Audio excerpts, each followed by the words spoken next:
Hi friends, welcome back to another video. Today is going to be another Manga Netgalley reading vlog. So, I've got a good bunch of manga to read. I've got like 8 volumes on my Netgalley to read, so I'm just going to read them all in this vlog, kind of do quick little impressions. There are some new things, there are some tried and trues that I really enjoy, and some that I'm kind of on the fence about, so it's going to be an interesting vlog. So first up, we're going to start with one of the ones that I know I'm going to love, and that's volume 27 of Yona of the Dawn. All right, so volume 27 of Yona of the Dawn is complete. It was amazing. We're definitely moving into the next arc, and we have kind of a small discussion about what happened at the end of volume 26, but we don't really get Yona's thoughts too much on it. We got more of Hawk's take on it. And then things were in upheaval. The fire tribe was being attacked, and so they went to go help, and things moved from there. And it was glorious. It was good. I love this series so much. And we're clearly moving into the next arc of the story where Yona's kind of been all over the kingdom and she's got a lot of clout now. And so we're dealing with things now that Suwon realizes the influence that she has and that she's been all over the kingdom, her and her 4 dragons. And so it's going to be really interesting to see how this one continues. So the next volume I'm going to read is Blue Flag Volume 5. Okay, so Blue Flag Volume 5 is done, and it was a really solid volume. It deals with, obviously, the repercussions of the decisions at the end of Volume 4 made by some of our characters, and then we're also dealing with that, let's just say there's a coupling, and with that coupling, there's now someone who's being perceived as an interloper. So there's a really good discussion about being friends with people of the opposite gender than you and all those kinds of things. It's a really good discussion. And then the cliffhanger on this particular volume is really interesting because one of our characters has been keeping a secret from their friends, and it's a pretty big, obvious secret, but they're going to have to come clean now, and so it's going to be interesting. I'm being as vague as humanly possible here, but essentially, if you're not familiar with Blue Flag is a series about 4 teenagers exploring love and sexuality and what their preferences are in a romantic relationship. It's beautiful. I love it. It's so well done. One of the best handled on this particular subject, in my opinion, in the manga space that I've read, at least. And it's well loved by not just me. So, anyways, yes, definitely pick up Blue Flag. Next,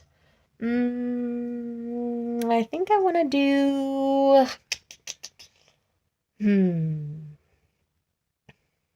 I've got 2 new ones. I'm saving those for last. They're new series.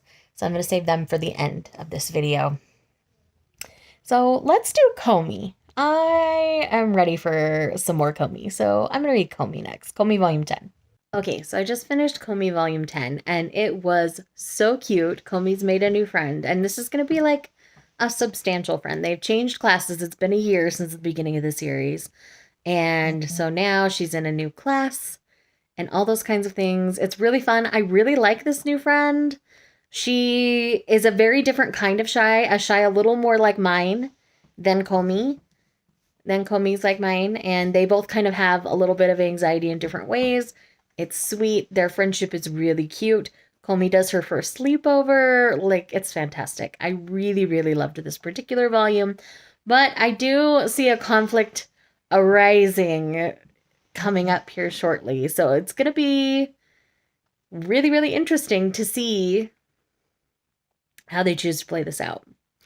So I think I'm done reading for tonight, but I've got a lot that I'll be reading probably in between clients tomorrow at work. So as I read the next volumes, I will obviously be chatting with you about it. Okay, I've got my mask here. I'm just at work. so I popped it off for a second to film this clip. But I just finished How Do We Relationship Volume 2. It actually turned out really, really cute. I ended up really enjoying this. I feel like a lot of the discussions that were being had within this volume were important. And, you know, they were getting smutty and getting down, so that was kind of fun. But I think this opened up a lot of discussions about, like, prejudices against members of the LGBT community in Japan and what they have to deal with. And it was really well handled. I really enjoyed it. I really enjoyed the second volume. Definitely looking forward to continuing on with the series. There's been some big conflict between Miwa and Seiko, and I think that the conflict is pretty standard in a romance thing. It's a jealousy-centered arc, and it was just really good. I really ended up enjoying it. So, yes, going to continue on to the next volume on the list. Alright, I was able to get another one read before my next client got here, and that is Spy Family Volume 3. The Anya shenanigans of this one were fantastic. The whole thing with Yor's brother was also fantastic. Like, I just continue to love this comedy slice of life, you know, spy family series. It's just a lot of fun. I have yet to have a volume I haven't enjoyed, at least some. So, yeah, I think the further into the series we get, the more fun it's going to be. I'm really just enjoying it. And the Anya chapters are always my favorite. Anya's just sassy. I love her. I love what's going on with her. It was just a good time. I had a really good time with this volume. So, yes, I believe I've got one more, and then we're into the 2 new series. And I believe, yes, that's Moriarty Volume 2. So, I'm excited. Okay, so Moriarty Volume 2 was solidly good. We're clearly introduced to Holmes, and we're getting a lot more. I got pink on my face. I'm working with some pink color right now, so I'm gonna have to take that off. Anyway, so yeah, I'm definitely excited for the future of this series because we've gotten our traditional Holmes introduction now, and we got a nice fun case for James as well, and they're already showing their rivalry, and it's going to be really interesting to see how things play out from here. So yeah, Moriarty continues to be a solid series, and yeah, if it interests you at all or you like Holmes mystery related kind of things, then go for it. The next 2 are new ones to me, so I'm really excited. Obviously, I'm now home and it's late, but I did finish Whisper Me a Love Song. This is a really cute Yuri romance in which we're following 2 teenagers. One is a 3rd year, one is a 1st year, and on like opening ceremony day, the 3rd year subs in to a band as the lead singer because the lead singer pooped out on it. And so the younger girl sees her up on stage, immediately falls in love with her.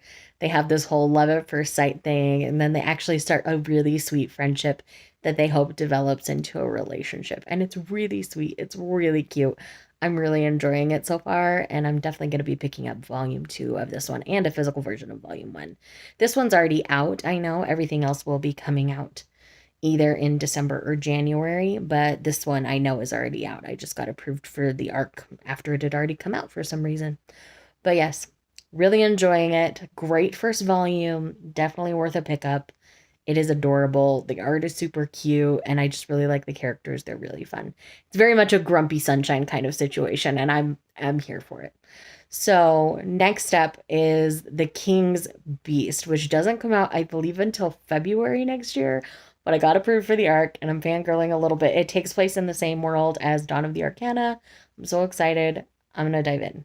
Okay, and the last volume for this vlog complete, and that is the first volume of The King's Beast. Now, this manga is so good. It has a trope I really love, but I know not everybody loves, so I'm going to tell you what that trope is. It's like within the first chapter, so this isn't a major spoiler. But this is a girl who, her twin brother was murdered as a beast servant to the 4th prince of this kingdom. It's basically the Chinese version of the world of Dawn of the Arcana. So Dawn of the Arcana is very Japanese inspired, and this is Chinese inspired, so it's different. And her brother was murdered really young, and so she trains up really hard, and becomes the new beast servant of this fourth prince. He didn't take one for a long time because he was mourning the death of this beast servant, because she thought the prince was her murderer. That's what she had been told, but that wasn't the case. It looks like it was probably one of his brothers. This one's going to be very politically charged. I'm so excited.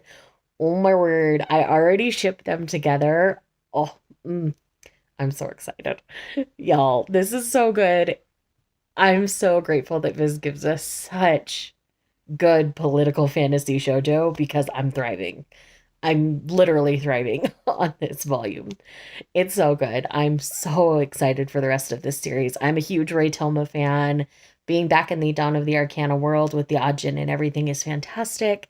I'm so excited. And if you have not read Dawn of the Arcana, you are okay to just jump into this one. It gives you the pertinent information that you'll need. And I don't think there's really going to be much crossover. We might hear about something from the previous series, but I don't think there's going to be a lot of crossover because they're technically taking place on different continents.